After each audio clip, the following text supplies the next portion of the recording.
Hello, everybody, and welcome to What Would Your Ideal World Be? A podcast which examines very fascinating people, the topics that they care about, and most importantly, what their ideal world would be. If you like what you see here, please like, share, and subscribe. In a special series of episodes covering the Selby and Ainsty by-election, today's guest is Mike Jordan, who is standing as the Yorkshire Party candidate. He has been a councillor for the party in the Camblesforth and Carlton ward since 2009, all the while having previously stood in many local and parliamentary elections under both the Yorkshire Party and Conservative Party banners. The by-election will occur on the 20th of July. Good evening, how are we? I'm fine, thank you. Thank you. Thank you for coming on. No problem. The first question I wanted to ask you, if I may, is that you've just been elected as the MP for Selby and Ainsty. What is the first major policy that you seek to achieve while there, and who will you work with in order to achieve that goal? The first thing I would do is obviously go knocking on the doors and talk to the relevant minister at the time about what we can do for Yorkshire in a nutshell, and start sitting down and discussing that, and inviting other MPs from Yorkshire that have the same mind as mine, with a view to getting something done to address the current issue. And what would you say are the current issues? What have been the main issues that have been raised so far during your campaigning? The main issues have centred around public transport and affordable housing, and housing in the right place. We get an awful lot of houses built that are not necessarily where they should be. You can't put affordable houses out in the rural communities unless you expect people to buy a car, which makes it unaffordable. And then, of course, what you need is proper public transport, and that needs to be sorted, because at the moment, for instance, in my ward, where I am as a councillor, quite often there isn't a bus. Full stop. I've got 5 villages all in a line that don't get a bus at all, ever. And why do you think there's, if you don't mind me asking, like such a current seeming, by the way you're describing it, sort of negligence around these sort of very basic needs that many of your, constituents when it comes to the local area want, for instance? Why do you think there's, for instance, the lack of buses and so on? Why do you think there is such a, sort of ignorant attitude, it seems to me, about the way you're describing it? Yeah. Well, one of the issues, obviously, is that a lot of people like to drive their cars, and it's only as they get older and they want to use the buses that they need to use the buses. So it's more of the older population that are desperately in need of these buses, except that there is another part of the community that is suffering through lack of buses, and that's students trying to get to college. And one of the things that I would be looking at, and I'm discussing, I have had discussions with anyhow, is whether the colleges can put on more buses and look to supporting students that live, the parents live out in the middle of nowhere, and the student wants to go to Selby College to learn and can't, because they can't get there. And these buses, if they were put on and arranged for students, could also be used by adults. That's the thinking, joined up thinking. We keep having a situation at the moment where we get one load of buses for kids and another load of buses for adults. Well, that's daft.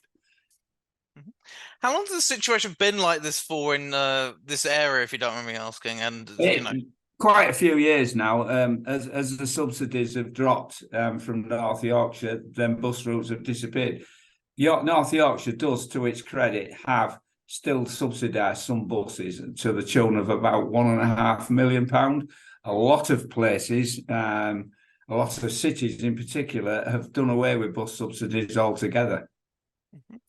And for these increased public services and so on, where would you advocate to get the money from to pay for this? Would it be extra taxes for certain richer individuals? Would it be extra public money generally? How would you advocate paying for some of this extra stuff? Would it just be more subsidies, for instance?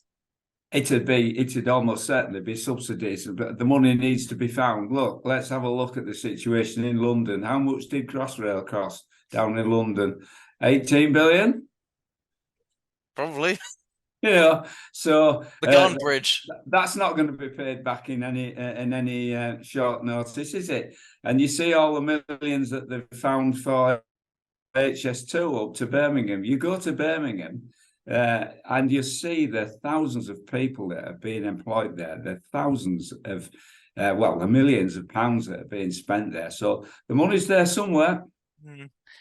And one thing you actually note in your statement that you provided as part of, your election campaign is that one thing you want to do is, in your own words, make London listen to Yorkshire, and the fact that Westminster constantly ignores Yorkshire in many ways. Why do you think this is, especially given the fact that, as you say, there are other, Yorkshire MPs who have the same mentality as you and the same frustrations, so to speak? Why do you think they consistently ignore when it comes to this sort of stuff? Right, you've got to remember how politics works here. You're part of a family. When you're in one of the big parties, Conservative, Labour, you have to actually listen to what they say. So you can go down there and ask, but they'll ignore you. As long as Yorkshire keeps returning Labour and Conservative MPs, they'll just think everything's ticky boat, crack on as it is. What we need is a complete change. And one of the things that Selby and Ainsty have the ideal opportunity to do is to act on behalf of the whole of Yorkshire and send a clear message down to London by voting for me and sending me down to London, because all of a sudden they'll have to actually listen and think, oh, right, what's happened here? Is this the start of a bit of a revolution? Well, we'll have to go up north and have a look at what's actually happening, because I think a lot of it is down to the simple fact of the matter is when they get down to London, they've got to do what they're told. They're part of a team, and it's a numbers game down there, and that's all it is. And do you think one thing that could aid you in this election, by-election rather, is the fact that, as you talk about, like the sort of the fact that both major parties have been negligent towards Yorkshire, the fact that at the moment there seems to be some, if you don't mind me saying, some general apathy towards the main two parties in general. Do you think that could be a way for a smaller party like yourself to make headway, especially given some by-elections can be, as Peter Hitchens said, quite fluid? Yes, and I think this is the opportunity for them to do a protest vote. The end of the day, this election is not needed. It's as a result of what the Conservatives have done, and Nigel's, said, "Ta-ra, I've had enough," and we have a general election next year. So this is for a one-year term. So what I'm saying, and my argument is, look, you normally vote for Labour, you normally vote for Conservative in this area. Why not just vote for me? It's only for a year, and send me down there and let's see what I can do.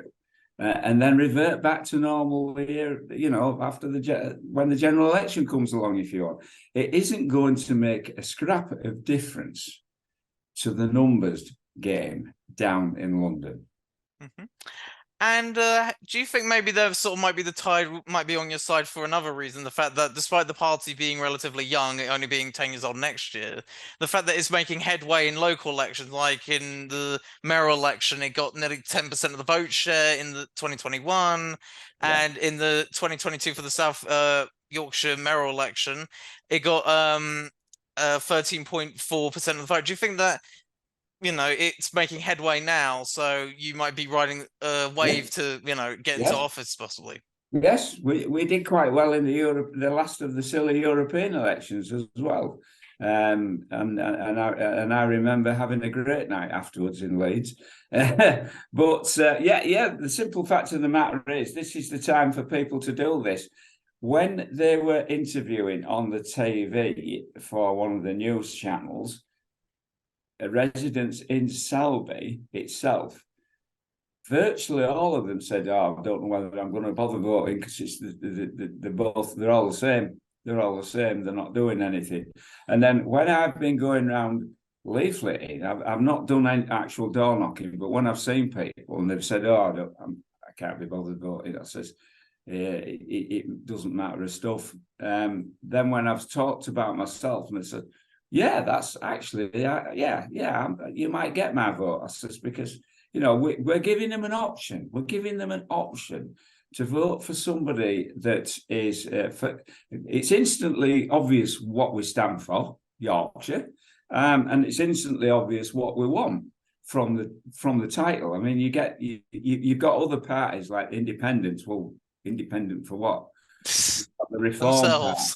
Yeah, the Reform Party. What reform? What?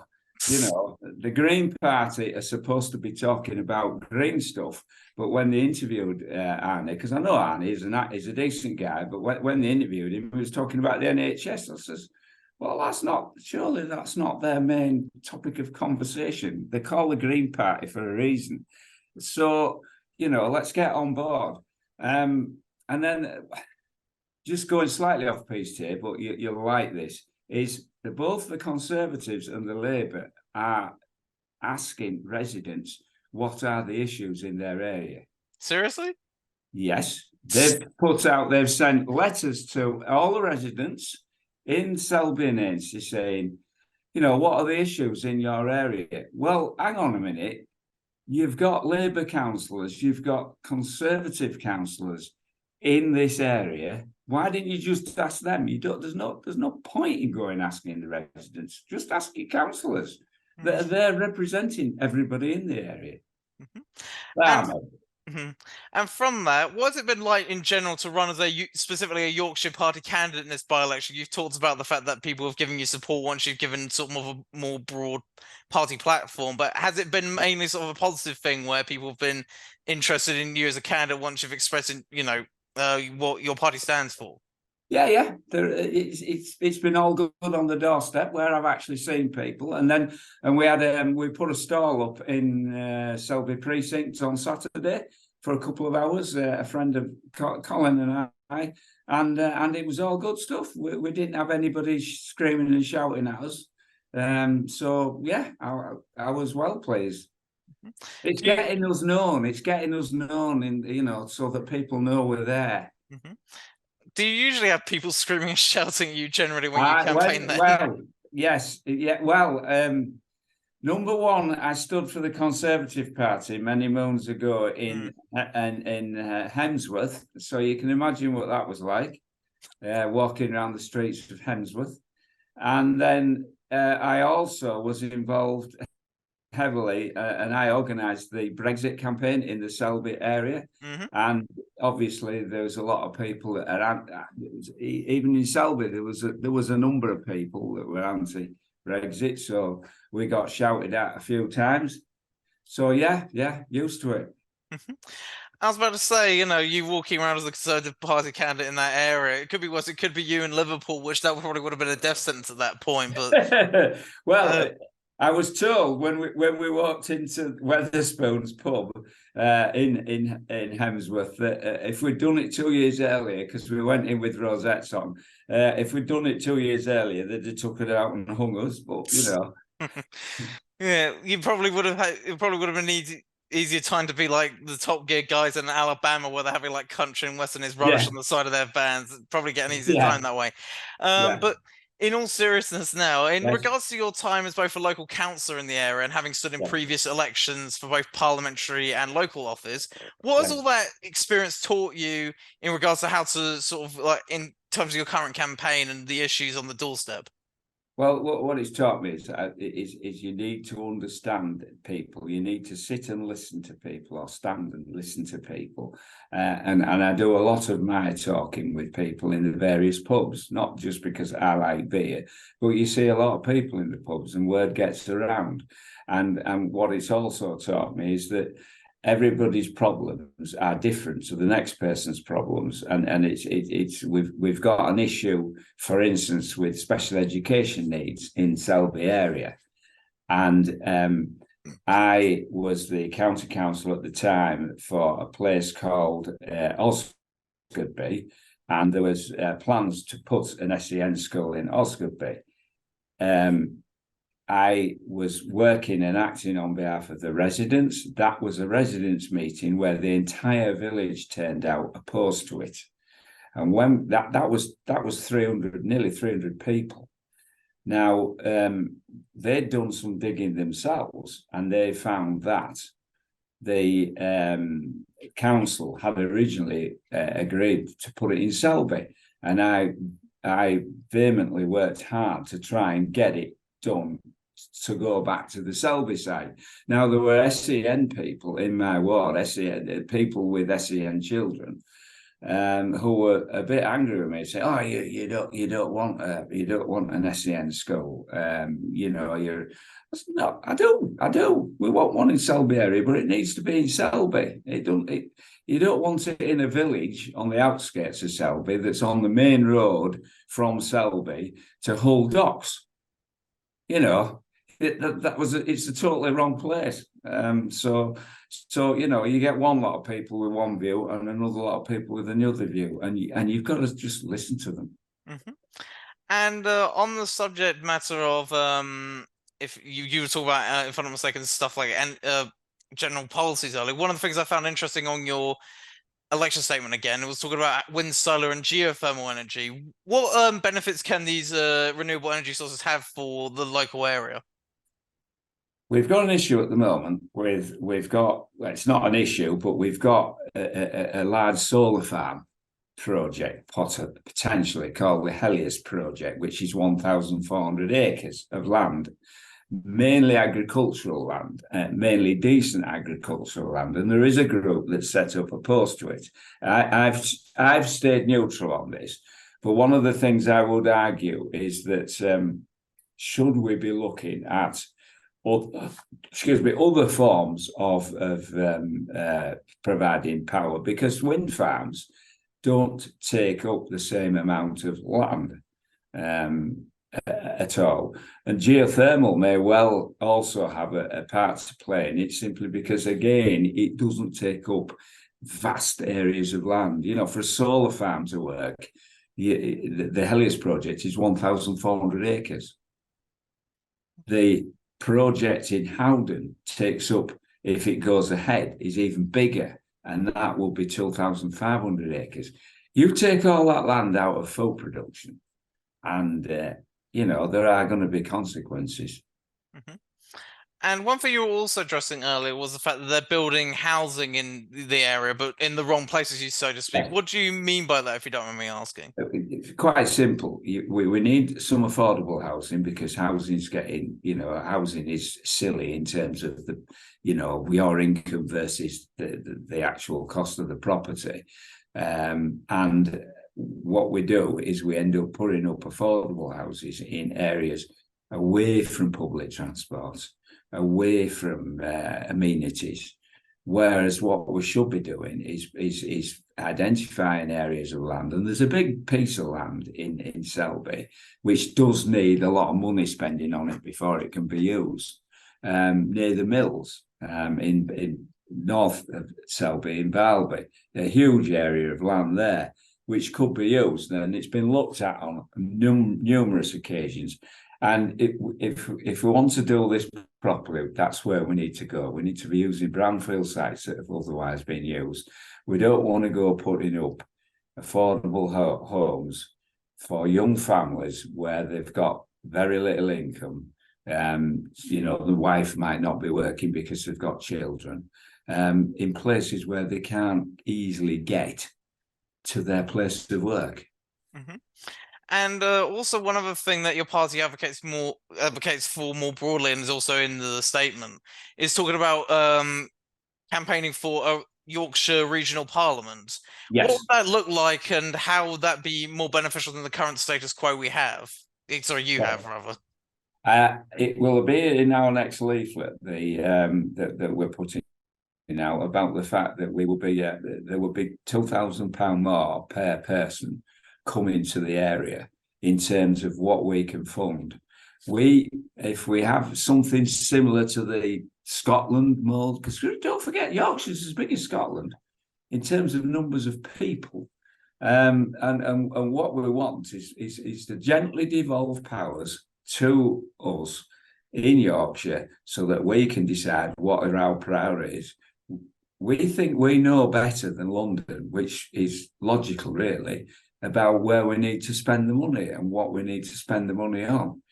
At the moment, what we get is things like well, the train service between Hull and Liverpool, Transpennine, is fallen apart, and so what does the government do? They just come along and take it over. They're not running it any differently. That's no use at all. Because I get on the trains regularly to go to either Selby or Leeds, and they're usually the old style trains run on the diesel trains that chug along at 50 mile an hour, and they were brought into service nearly 50 years ago. Wow. So how was that good for the Yorkshire? And just a quick aside, the figure you talked about, the £2,000 extra, that would be better off for each resident. Where does that figure come from, if you don't mind me asking? I'd have to. I don't have that figure. I don't have. There's a report that came out, and I'd have to go and look at one of my other leaflets that I haven't actually received yet. So it will all become clear when you get the leaflet. I'm sorry, I don't have that in front of me, but it is a report that came out in 2016. It was £800, and now it's £2,000. And one other thing your election statement talks about, your by-election statement, is talking about being proud of the local agriculture and wanted to have a made Yorkshire brand. What do you think about the current state of the agricultural economy of Yorkshire and also the local area? And how do you feel that the government is currently handling the situation more broadly? Well, it's interesting because some farmers are doing quite well out of it that own their own land. And then you've got tenant farmers where, unless you've got at least 300 acres, you are not really making a living and you are struggling. And then we've got farmers that fortunately for them, have got land near a town, which can then be converted to land for housing. So they get a huge chunk of money, and they use some of that money to buy farmland elsewhere. So they've still got the same amount of farmland, but they've got an awful lot of money in the bank. And what that results in is that you get a lot more tractors driving around on the roads. And these are huge tractors. And we now have, in our area, we actually have one guy who sold all his land and has switched to doing contract farming. And he's just got a load of machines all packed up in big barns, and then he fires them up and goes out and ploughs fields for farmers. And it works, but it's we're not really dairy farm around here. We're mainly arable, there's rotation of crops, which is all good, but there's always a safety issue around here, though, and that is when they plant potatoes. You may think it's a laugh, but one of the issues when they do potato crops is that when they actually come and harvest the potatoes, they then drive onto the road and leave mud everywhere. And if it's raining, that is worse than ice for motorcycles and for cars as well.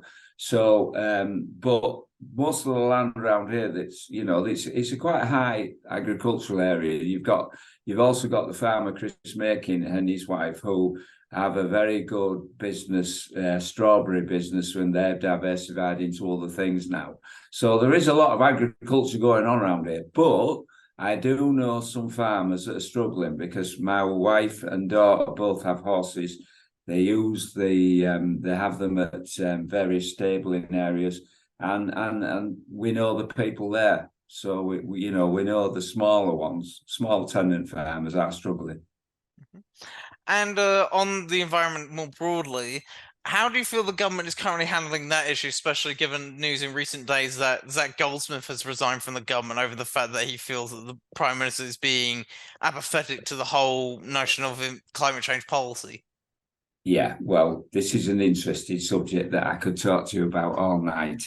I attended a conference and Ben Hoochan said it there. The reason why we're going to have net zero by 2030 is because we have net zero chance of achieving it. And,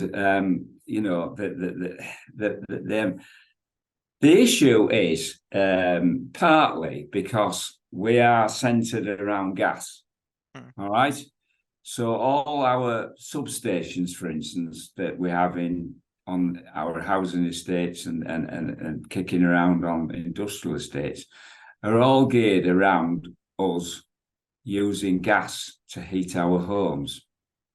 Those substations couldn't cope if we switched from gas central heating to electric central heating. End of. We might be able to cope financially with them, but the substations won't cope. And also the cabling too. You've only got to look at what National Grid have realised, because National Grid are running a whole new network of lines down the centre of the country, from up in Scotland, because they know more people are using electricity. And one of the other interesting things, which I spoke to my son about, because he didn't appreciate this, he streams, and you probably stream, and you've used Netflix and Sometimes, yes. and all them things.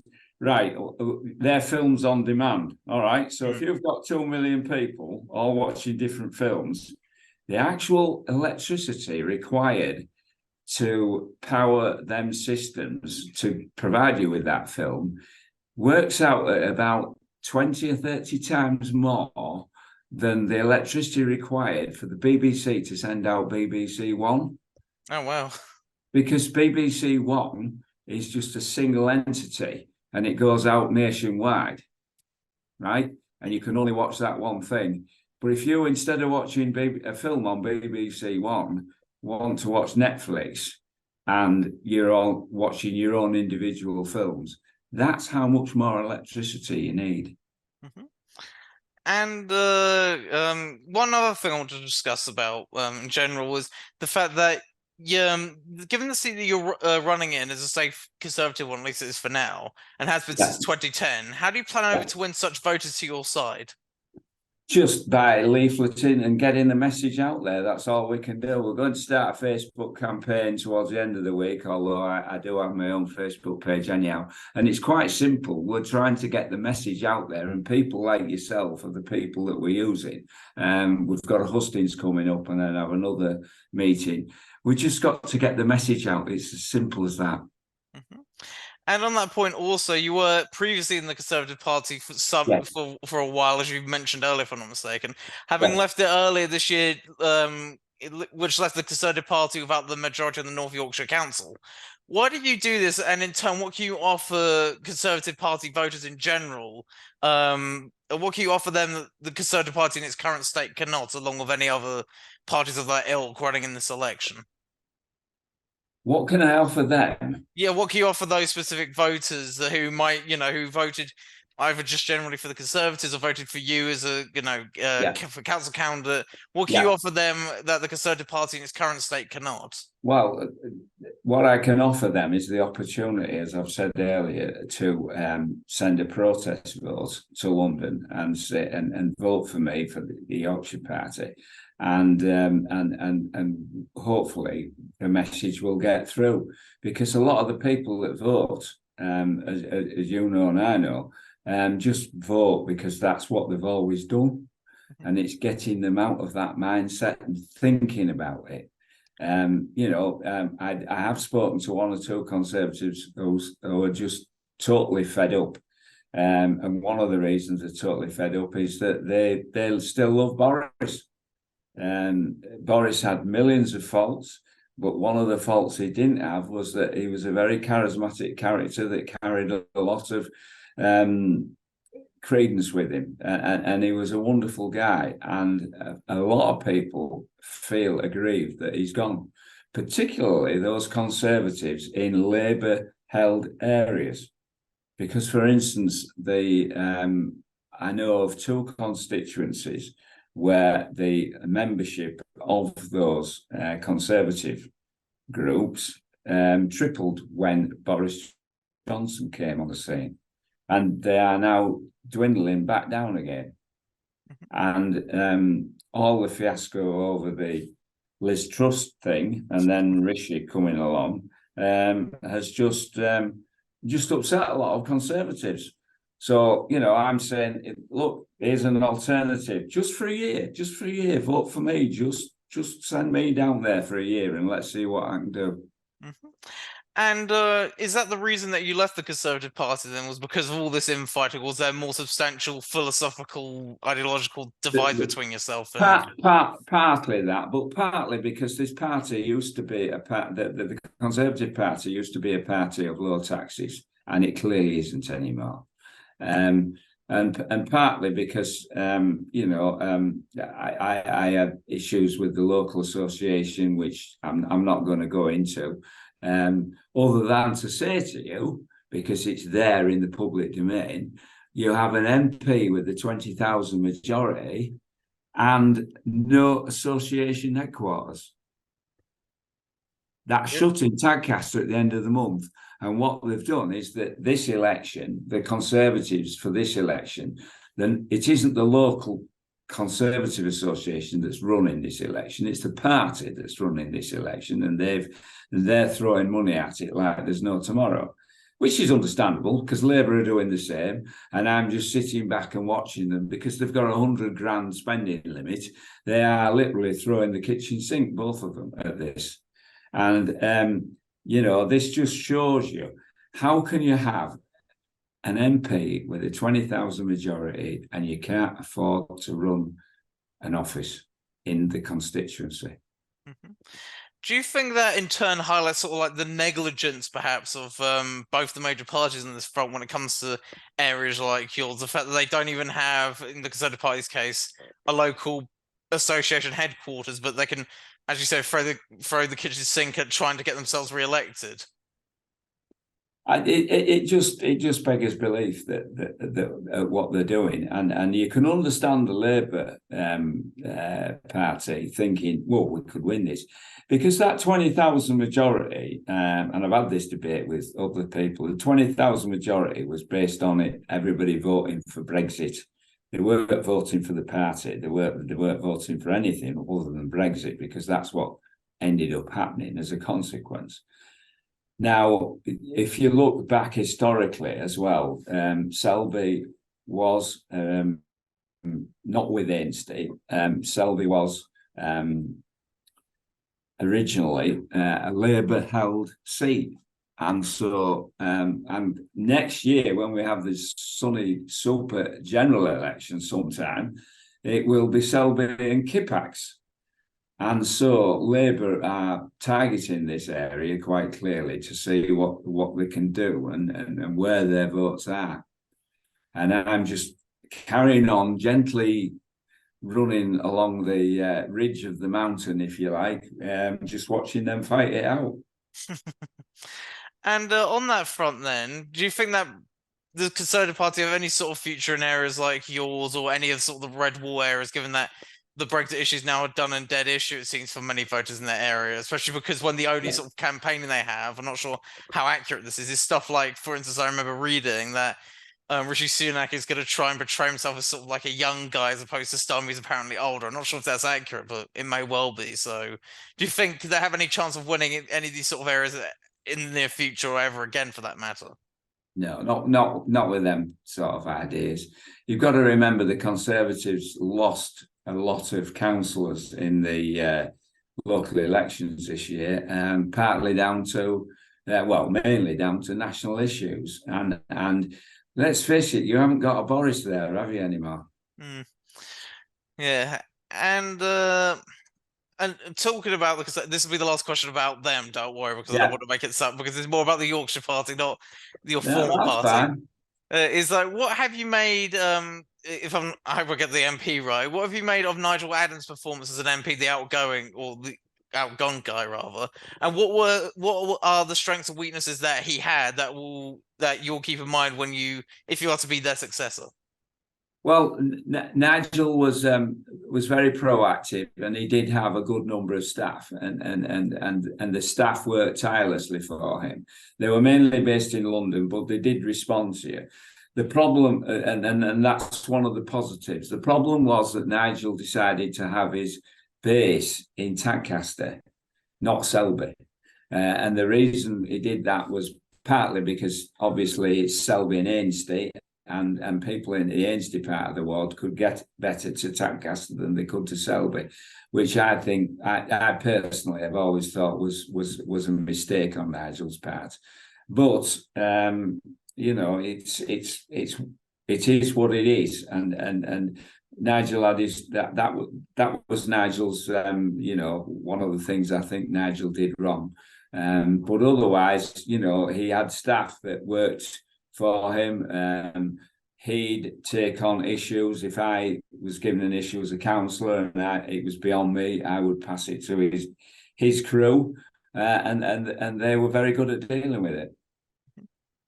And one other thing, do you think that could help you in this election is the fact that you're very much a local face, not just simply being a councillor, but that you are also you've worked in the area as well, being a retired industrial chemist, if I'm not mistaken, the fact that you have family who've worked in the area also. Do you think one thing that could boost your profile specifically is the fact that, unlike, say, some of these other candidates, you're very much a local person, have been pretty much all your life?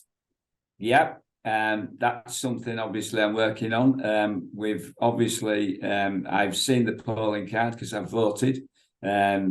Big surprise there, because I'm a postal voter and I've had my forms. Going through the form, I can't talk about the form other than to say there's only one other person that's actually put a local address in, the SDP guy. So yeah, people. The Conservatives are portraying her as a Yorkshire lass, which she is. No doubt about that.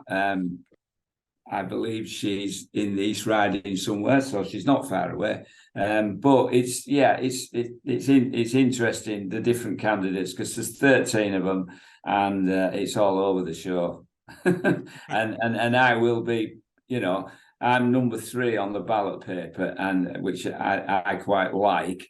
And our emblem is quite positive, Yorkshire Party, and I will, you know, I'm pushing the fact that, look, we've got somebody local. We're all about Yorkshire, and this, as I've said earlier, is all about a protest vote, basically, and that Selby and Ainsty have an opportunity here to represent all of Yorkshire and send a message down to London.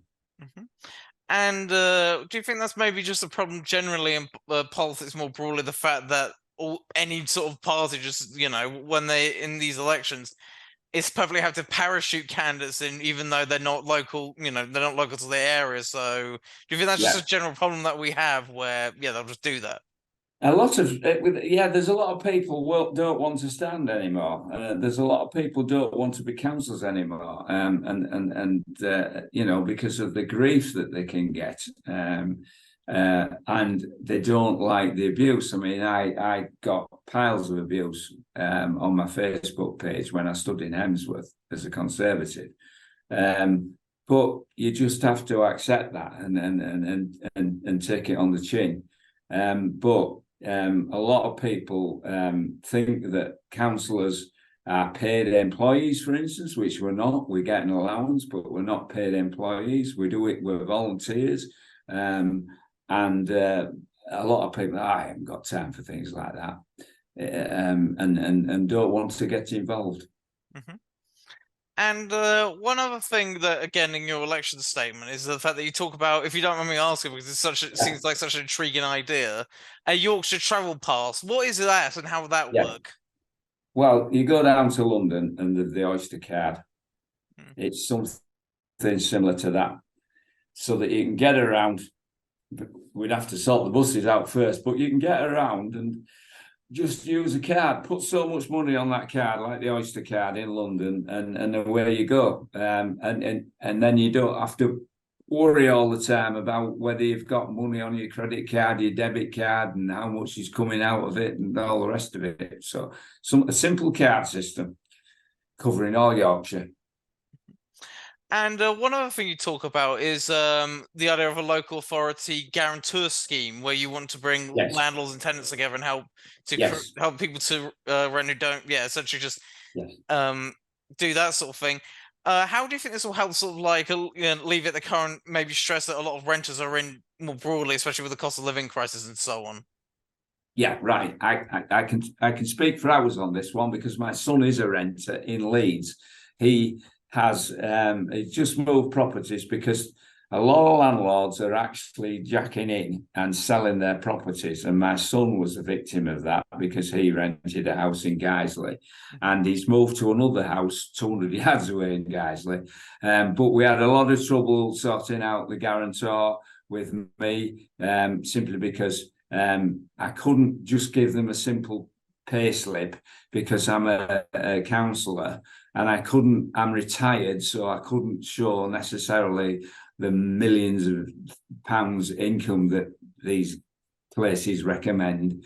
That you've got to have a certain income to act as a guarantor. Now, if you've lived in an area and you've been paying rates for a year, then the council know you and have details about you. They know you've been paying the rates, and the council could act. I would like to see the council act as your guarantor for when you want another property, when you've got to move, because this is in the private sector housing market, because councils aren't providing enough council houses. I mean, I'm a councillor and I would desperately want them to build more council houses, but we don't. It's just one of those things. And Selby hasn't built any new council houses for years of any meaningful quantity. And so the private sector is what's keeping everybody going. And but for a lot of people, for instance, if you like the Romanian couple that I was helping that came over, Ukrainian couple, sorry, who came over, they were staying with some friends, but they had to move out. And of course, they've got no credit history or anything. And so it was a real struggle for them to find property. He worked to rent. I mean, he worked full time. He worked for a shipping company. And his wife worked full time. She worked on hers was all online, so they didn't have to be in Ukraine. And of course there was no guarantor for them. And one thing before I build to the next question, maybe it's like, I hope you don't mind me saying this, but yeah. I understand you Romanian confused with Ukraine, but at least you didn't get Romanian confused with Moldovan, otherwise you probably would have sparked off a shitstorm in the comments. But anyway, one other thing on that is that what do you think about the state of our society today, where many people of my generation, of your son's generation, can't really afford a house at the moment? They either have to, rent, or they still live with their parents, and despite even all this, we're apparently one of the lower countries in terms of in Europe in general, apparently, where in terms of like people living with their parents, for instance. How do you feel that we're in such a state where a lot of millennials and Gen Zers cannot even dream of affording their own home at this point? It's a shame, but there is a way of helping them, and that is that parents could, because a lot of people like myself, I bought my first house for £3,500 back in 1975, and I've built up over the years, and my current property in Sherburn, where I'm speaking to you from, is worth a lot more than £3,500. But I think one of the problems is that they don't do home economics anymore at school. Simple as that. My daughter is in her late 30s now, but she moved into her first house 10 years ago that she bought. She came to me and said, right, I want to buy this house and I need a bit of money. We as parents with a lot of equity in our property said, yeah, we'll. So we paid the deposit and she paid us back and paid the mortgage back. And so she is on the property ladder and doing all right. She's just sold her house for 190,000 and she's hoping to buy one in another village. And so she's working her way through it. My son, on the other hand, he disappeared off the face of the earth and went sofa surfing for about 5 years because he got into serious credit card issues and he literally had no money. He came back and lived with us. So his story is completely different monetary wise. He then pulled himself together, joined St. John, became working for St. John as a volunteer, and then he managed to get into university at George's Hospital in London, and now he's a full senior paramedic, and I love him to bits, in Leeds. But he's not on the housing market. He's always going to be a tenant because he's got no credit history at all. And that's because he basically had no idea how to look after money and how to spend correctly. And my brother, who lives over in Heddon near Hull, he's the same as my son. No idea how to look after money, and I think it's that lesson that has to be taught to people when they're at school. I think that's part of the problem. Yes, there is a problem if we've not been building enough houses, so houses are more expensive than they should be. But we as parents and adults should be able to help our children. There's lots of finance companies out there that can do things like equity release. If you've got no mortgage and you want to help your children, rather than waiting till you die and helping your children because they inherit your house, just take some of the money out of that house now to give them a lift up into the housing market. Because one of the things is if those people do that, it frees up the backlog on council housing, because otherwise they will just try and get a council house as well. So those parents that have got decent amount of money together and can lend the children some money, lend them it, and then they'll buy a new house, and that'll free up council houses. Mm-hmm. And another question I wanted to ask was, relating to your statement, was the fact that you want to help to rebuild a Carlton Health Centre, which you, what do you think? Go on, sorry. That's my fault. What do you think that there is such a sort of like seeming negligence in many areas, not just simply in Selby, about these about health centres and all the rest of it, where a lot of them seem a bit could be repaired, but they're not really. No one really seems to want to do anything about it. Yeah, well, Carlton Health, Beech Tree Surgery, I don't mind naming them. Beech Tree Surgery, I have a big surgery in Selby, and what they had is an outpost in my ward at Carlton. And if I can explain what happened there, it shows you what can be done.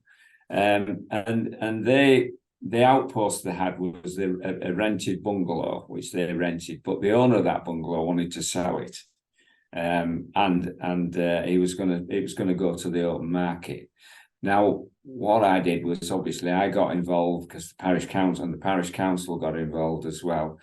And I could see certain things coming down the road. So I spoke to them about it, and I said, look, one of the things is Carlton is a growing village. There's going to be new housing coming to Carlton. And I think it will be in your vested interest, rather than just abandoning the place, to actually look to buy it. And that's what they did. And then they knocked it down and rebuilt it as it's a lovely, fantastic health centre with great staff. I know some of the staff there because I did a lot of work delivering prescriptions during COVID, and I was there more or less every other day. And got to know the staff. And that could be replicated where you've got areas where there's potential for housing, rather than saying to them, just close and don't worry about it. See, because it's saving money. You see, it's all about saving money, but saving money doesn't help. We need these health centres, and we need these outposts. We lost one in another village called Hemmingbrough, and one of the reasons we lost it is because at Hemmingbrough there's not any substantial new housing going up, so it just declined, and then they decided to shut it, and because it's a private business. The decision is theirs to make, and councils can do very little to stop that, which is unfortunate. Mm-hmm. And this is the penultimate question I want to ask you, and just is that if you lose this by-election, what do you plan for your political future? Oh, if I lose? Yes. Right, okay. If I lose, I will at least have the knowledge that I need to grasp because I'm actually more concerned and more geared up for the general election next year, because it's Kippax, it's Selby and Kippax, which is a totally different kettle of fish to Selby and Ainsty, principally because Ainsty as a block is small, well-established housing where it virtually all votes Conservative as a normal matter of routine. And that's why John Grogan stepped down, because he knew he wouldn't win in 2010, and went elsewhere. Interestingly, he's back in the ward at the moment, campaigning with the Labour group. He's a lovely guy, is John, and to be fair, I did get on really well with him when I was a councillor in 2007 and 8, and John was our MP. John came and he did a good job. Most MPs, they do a good job. They won't be MPs otherwise. So I will carry on in my role as a councillor, representing I have a great ward. I have one of the best wards, I think, in North Yorkshire, Camblesforth and Carlton, because the people there are lovely. I get on with them all, have a good laugh with them all, and they've all got their own silly little issues, which I try and help resolve. But it's a lovely place. I've got Carlton Towers, I've got the biggest power station going, Drax Power Station in the ward, which I work hard with and help wherever I can. I've got some great people, some great publicans as well. So, what's not to like about the ward? And I can cycle it, because in the summer I do cycle it, because there's some lovely cycling roads, because we've no buses. And the final question I wanted to ask you is, what is the title of the show in part? Is that, what would your ideal world be? My ideal world would be surrounded by classic cars. Status quo will be young again, and we'd all get on like a house on fire.